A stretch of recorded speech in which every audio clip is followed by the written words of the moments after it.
أتل ما أوحي إليك من الكتاب وأقم الصلاة إن الصلاة تنهى عن الفحشاء والمنكر ولذكر الله أكبر والله يعلم ما تصنعون ولا تجادلوا أهل الكتاب إلا بالتي هي أحسن إلا الذين ظلموا منهم وقولوا آمنا بالذي أنزل إلينا وأنزل إليكم وإلهنا وإلهكم واحد ونحن له مسلمون وكذلك أنزلنا إليك الكتاب فالذين آتيناهم الكتاب يؤمنون به ومن هؤلاء من يؤمن به وما يجحد بآياتنا إلا الكافرون وما كنت تتلو من قبله من كتاب ولا تخطه بيمينك إذا لارتاب المبطلون بل هو آيات بينات في صدور الذين أوتوا العلم وما يجحد بآياتنا إلا الظالمون وقالوا لولا أنزل عليه آيات من ربه قل إنما الآيات عند الله وإنما أنا نذير مبين أولم يكفهم أنا أنزلنا عليك الكتاب يتلى عليهم إن في ذلك لرحمة وذكرى لقوم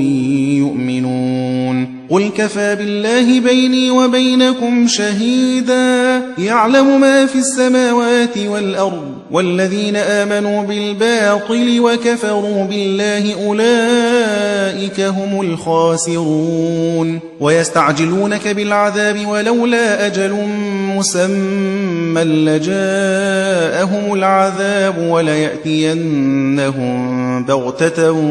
وهم لا يشعرون يستعجلونك بالعذاب وإن جهنم لمحيطة بالكافرين يوم يغشاهم العذاب من فوقهم ومن تحت أرجلهم ويقول ذوقوا ما كنتم تعملون يا عبادي الذين آمنوا إن أرضي واسعة فإياي فاعبدون كل نفس ذائقة الموت ثم إلينا ترجعون والذين آمنوا وعملوا الصالحات لنبوئنهم من الجنة غرفا تجري من تحتها الأنهار خالدين فيها نعم أجر العاملين الذين صبروا وعلى ربهم يتوكلون وكأي من دابة لا تحمل رزقها الله يرزقها وإياكم وهو السميع العليم ولئن سألتهم من خلق السماوات والأرض وسخر الشمس والقمر ليقولن الله فأنى يؤفكون الله يبسط الرزق لمن يشاء من عباده ويقدر له إن الله بكل شيء عليم ولئن سألتهم من نزل من السماء ماء فأحيا به الأرض من بعد موتها ليقولن الله قل الحمد لله بل أكثرهم لا يعقلون وما هذه الحياة الدنيا إلا لهو ولعب وإن الدار الآخرة لهي الحيوان لو كانوا يعلمون فإذا ركبوا في الفلك دعوا الله مخلصين له الدين فلما نجاهم إلى البر إذا هم يشركون ليكفروا بما آتيناهم وليتمتعوا فسوف يعلمون أولم يروا أنا جعلنا حرما آمنا ويتخطف الناس من حولهم أفبالباطل يؤمنون وبنعمة الله يكفرون ومن أظلم ممن افترى على الله كذبا أو كذب بالحق لما جاءه أليس في جهنم مثوى للكافرين والذين جاهدوا فينا لنهدينهم سبلنا وإن الله لمع المحسنين. بسم الله الرحمن الرحيم. ألف لام ميم. غلبت الروم في أدنى الأرض وهم من بعد غلبهم سيغلبون في بضع سنين. لله الأمر من قبل ومن بعد ويومئذ يفرح المؤمنون بنصر الله ينصر من يشاء وهو العزيز الرحيم. وعد الله لا يخلف الله وعده ولكن أكثر الناس لا يعلمون ظاهرا من الحياة الدنيا وهم عن الآخرة هم غافلون. أولم يتفكروا في أنفسهم ما خلق الله السماوات والأرض وما بينهما إلا بالحق وأجل مسمى وإن كثيرا من الناس بلقاء ربهم لكافرون. أولم يسيروا في الأرض فانظروا كيف كان عاقبة الذين من قبلهم كانوا أشد منهم قوة وأثاروا الأرض وعمروها أكثر مما عمروها وجاءتهم رسلهم بالبينات فما كان الله ليظلمهم ولكن كانوا أنفسهم يظلمون. ثم كان عاقبة الذين أساءوا السوء أن كذبوا بآيات الله وكانوا بها يستهزئون. الله يبدأ الخلق ثم يعيده ثم إليه ترجعون. ويوم تقوم الساعة يبلس المجرمون ولم يكن لهم من شركائهم شفعاء وكانوا بشركائهم كافرين. ويوم تقوم الساعة يومئذ يتفرقون فأما الذين آمنوا وعملوا الصالحات فهم في روضة يحبرون وأما الذين كفروا وكذبوا بآياتنا ولقاء الآخرة فأولئك في العذاب محضرون. فسبحان الله حين تمسون وحين تصبحون وله الحمد في السماوات والأرض وعشيا وحين تظهرون. يخرج الحي من الميت ويخرج الميت من الحي ويحيي الأرض بعد موتها وكذلك تخرجون. ومن آياته أن خلقكم من تراب ثم إذا أنتم بشر تنتشرون. ومن آياته أن خلق لكم من أنفسكم أزواجا لتسكنوا إليها وجعل بينكم مودة ورحمة إن في ذلك لآيات لقوم يتفكرون. ومن آياته خلق السماوات والأرض واختلاف ألسنتكم وألوانكم إن في ذلك لآيات للعالمين. ومن آياته منامكم بالليل والنهار وابتغاؤكم من فضله إن في ذلك لآيات لقوم يسمعون. ومن آياته يريكم البرق خوفا وطمعا وينزل من السماء ماء فيحيي به الأرض بعد موتها إن في ذلك لآيات لقوم يعقلون. ومن آياته أن تقوم السماء والأرض بأمره ثم إذا دعاكم دعوة من الأرض إذا أنتم تخرجون. وله من في السماوات والأرض كل له قانتون. وهو الذي يبدأ الخلق ثم يعيده وهو أهون عليه وله المثل الأعلى في السماوات والأرض وهو العزيز الحكيم. ضرب لكم لكم مثلا من أنفسكم هل لكم مما ملكت أيمانكم من شركاء فيما رزقناكم فأنتم فيه سواء تخافونهم كخيفتكم أنفسكم كذلك نفصل الآيات لقوم يعقلون بل اتبع الذين ظلموا أهواءهم بغير علم فمن يهدي من أضل الله وما لهم من ناصرين فأقم وجهك للدين حنيفا فطرة الله التي فطر الناس عليها لا تبديل لخلق الله ذلك الدين القيم ولكن أكثر الناس لا يعلمون منيبين إليه واتقوه وأقيموا الصلاة ولا تكونوا من المشركين من الذين فرقوا دينهم وكانوا شيعا كل حزب بما لديهم فرحون وإذا مس الناس ضر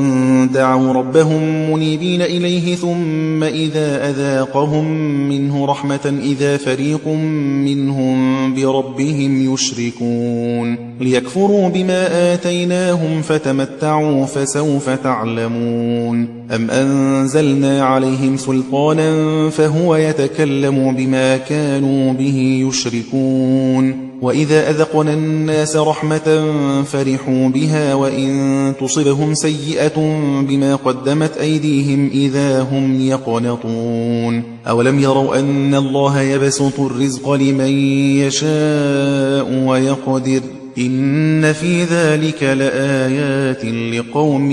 يؤمنون فآت ذا القربى حقه والمسكين وابن السبيل ذلك خير للذين يريدون وجه الله وأولئك هم المفلحون وما آتيتم من ربا ليربو في أموال الناس فلا يربو عند الله وما آتيتم من زكاة تريدون وجه الله فأولئك هم المضعفون الله الذي خلقكم ثم رزقكم ثم يميتكم ثم يحييكم هل من شركائكم من يفعل من ذلكم من شيء سبحانه وتعالى عما يشركون ظهر الفساد في البر والبحر بما كسبت أيدي الناس ليذيقهم بعض الذي عملوا لعلهم يرجعون قل سيروا في الأرض فانظروا كيف كان عاقبة الذين من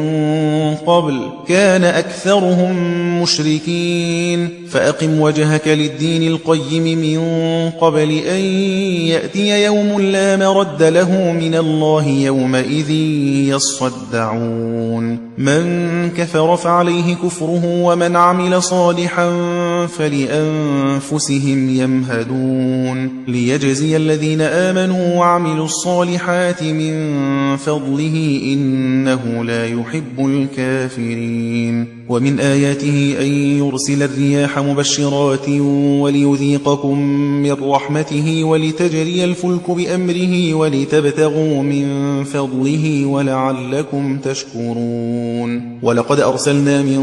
قبلك رسلا إلى قومهم فجاءوهم بالبينات فانتقمنا من الذين أجرموا وكان حقا علينا نصر المؤمنين الله الذي يرسل الرياح فتثير سحابا فيبسطه في السماء كيف يشاء ويجعله كسفا فترى الودق يخرج من خلاله فإذا أصاب به من يشاء من عباده إذا هم يستبشرون وإن كانوا من قبل أن ينزل عليهم من قبله لمبلسين فانظر إلى آثار رحمة الله كيف يحيي الأرض بعد موتها إن ذلك لمحيي الموتى وهو على كل شيء قدير ولئن أرسلنا ريحا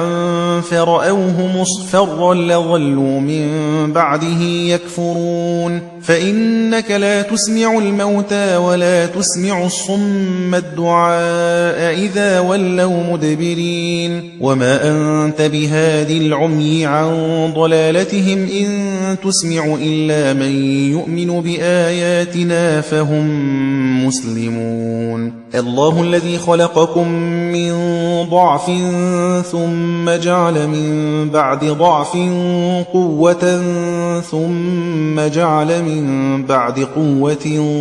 ضعفا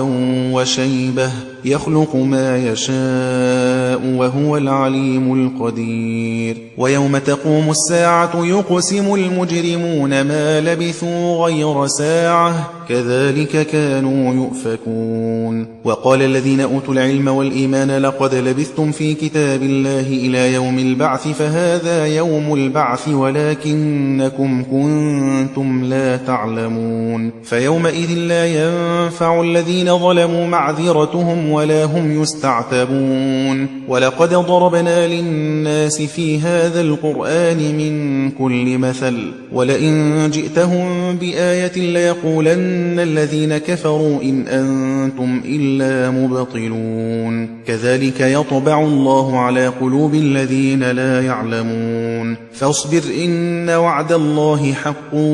ولا يستخفنك الذين لا يوقنون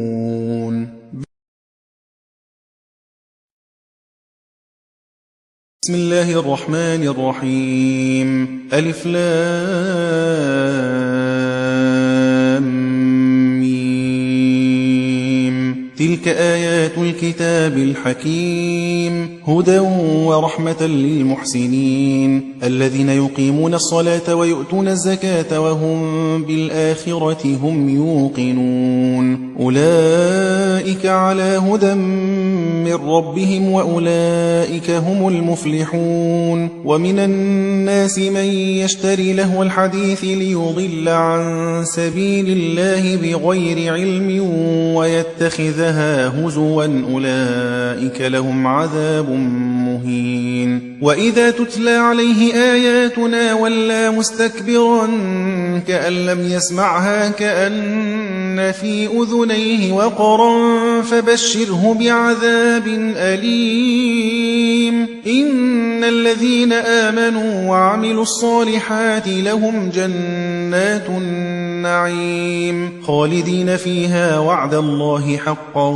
وهو العزيز الحكيم خلق السماوات بغير عمد ترونها وألقى في الأرض رواسي أن تميد بكم وبث فيها من كل دابة وأنزلنا من السماء ماء فأنبتنا فيها من كل زوج كريم هذا خلق الله فأروني ماذا خلق الذين من دونه بل الظالمون في ضلال مبين ولقد آتينا لقمان الحكمة أن اشكر لله ومن يشكر فإنما يشكر لنفسه ومن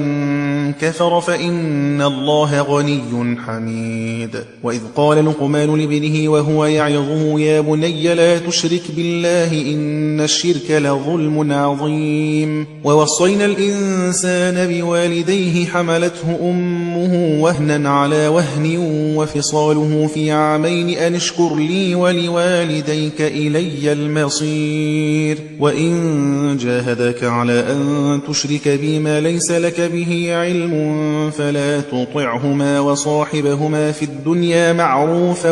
واتبع سبيل من أناب إلي ثم إلي مرجعكم فأنبئكم بما كنتم تعملون يا بني إنها إن تك مثقال حبة من خردل فتكن في صخرة أو في السماوات أو في الأرض يأت بها الله إن الله لطيف خبير يا بني أقم الصلاة وأمر بالمعروف وانه عن المنكر واصبر على ما أصابك إن ذلك من عزم الأمور ولا تصعر خدك للناس ولا تمش في الأرض مرحا إن الله لا يحب كل مختال فخور واقصد في مشيك واغضض من صوتك إن أنكر الأصوات لصوت الحمير ألم تروا أن الله سخر لكم ما في السماوات وما في الأرض وأسبغ عليكم نعمه ظاهرة وباطنة ومن الناس من يجادل في الله بغير علم ولا هدى ولا كتاب منير وإذا قيل لهم اتبعوا ما أنزل الله قالوا بل نتبع ما وجدنا عليه آباءنا أولو كان الشيطان يدعوهم إلى عذاب السعير ومن يسلم وجهه إلى الله وهو محسن فقد استمسك بالعروة الوثقى وإلى الله عاقبة الأمور ومن كفر فلا يحزنك كفره إلينا مرجعهم فننبئهم بما عملوا إن الله عليم بذات الصدور نمتعهم قليلا ثم نضطرهم إلى عذاب غليظ ولئن سألتهم من خلق السماوات والأرض ليقولن الله قل الحمد لله بل أكثرهم لا يعلمون لله ما في السماوات والأرض إن الله هو الغني الحميد ولو أن ما في الأرض من شجرة أقلام والبحر يمده من بعده 7 أبحر ما نفدت كلمات الله إن الله عزيز حكيم ما خلقكم ولا بعثكم إلا كنفس واحدة إن الله سميع بصير ألم تر أن الله يولج الليل في النهار ويولج النهار في الليل وسخر الشمس والقمر كل يجري إلى أجل مسمى وأن الله بما تعملون خبير ذلك بأن الله هو الحق وأن ما يدعون من دونه الباطل وأن الله هو العلي الكبير ألم تر أن الفلك تجري في البحر بنعمة الله ليريكم من آياته إن في ذلك لآيات لكل صبار شكور وإذا غشيهم موج كالظلل دعوا الله مخلصين له الدين فلما نجاهم إلى البر فمنهم مقتصد وما يجحد بآياتنا إلا كل ختار كفور يا أيها الناس اتقوا ربكم واخشوا يوما لا يجزي والد عن ولده ولا مولود هو جاز عن والده شيئا إن وعد الله حق فلا تغرنكم الحياة الدنيا ولا يغرنكم بالله الغرور إن الله عنده علم الساعة وينزل الغيث ويعلم ما في الأرحام وما تدري نفس ماذا تكسب غدا وما تدري نفس بأي أرض تموت إن الله عليم خبير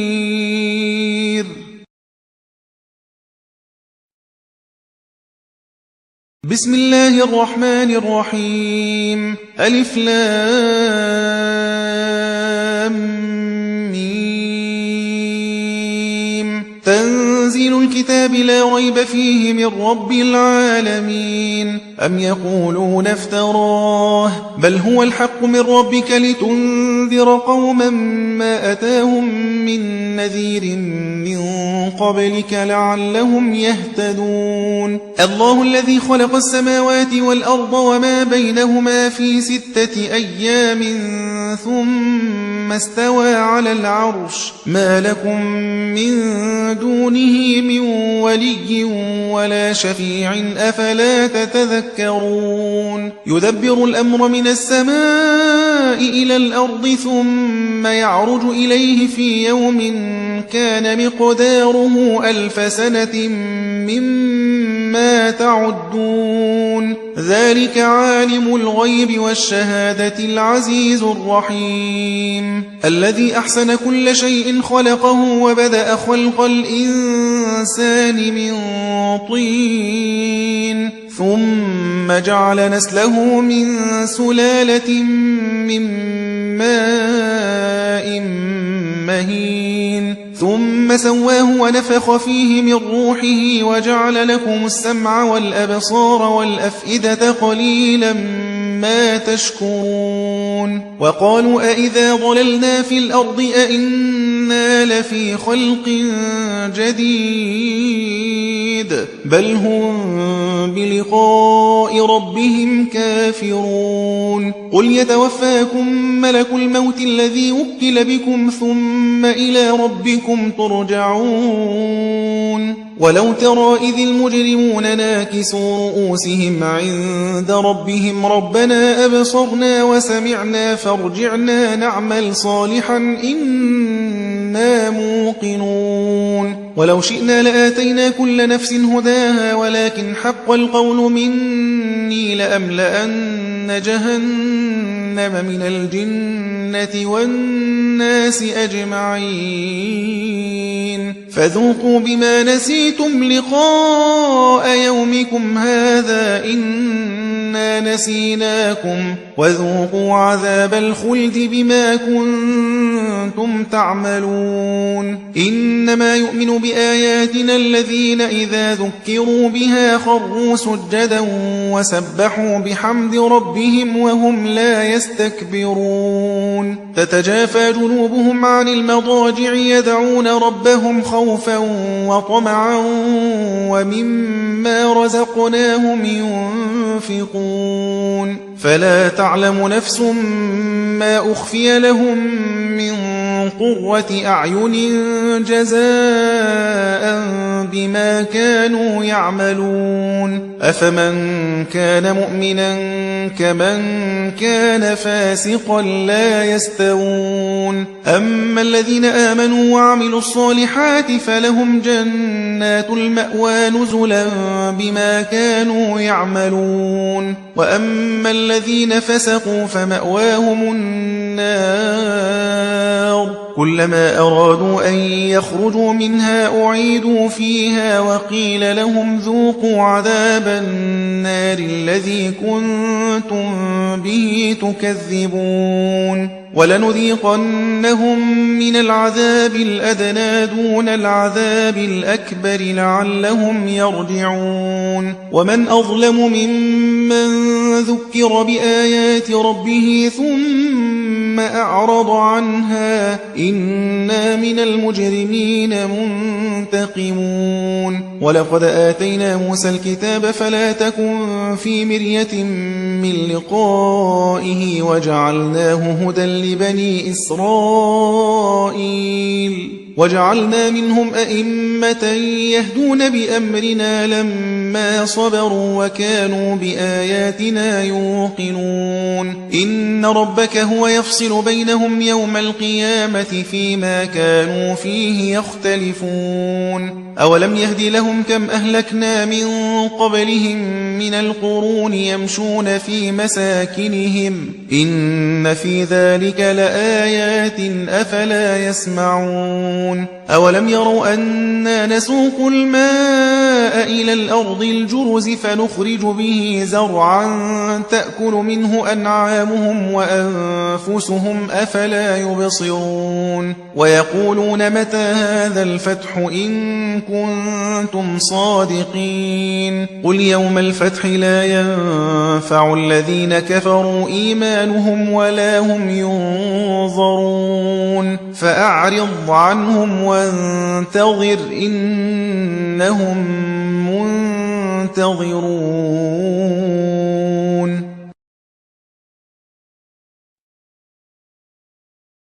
بسم الله الرحمن الرحيم. يا أيها النبي اتق الله ولا تطع الكافرين والمنافقين إن الله كان عليما حكيما. واتبع ما يوحى إليك من ربك إن الله كان بما تعملون خبيرا. وتوكل على الله وكفى بالله وكيلا. ما جعل الله لرجل من قلبين في جوفه وما جعل أزواجكم اللائي تظاهرون منهن أمهاتكم وما جعل أدعياءكم أبناءكم ذلكم قولكم بأفواهكم والله يقول الحق وهو يهدي السبيل. ادعوهم لآبائهم هو أقسط عند الله فإن لم تعلموا آباءهم فإخوانكم في الدين ومواليكم وليس عليكم جناح فيما أخطأتم به ولكن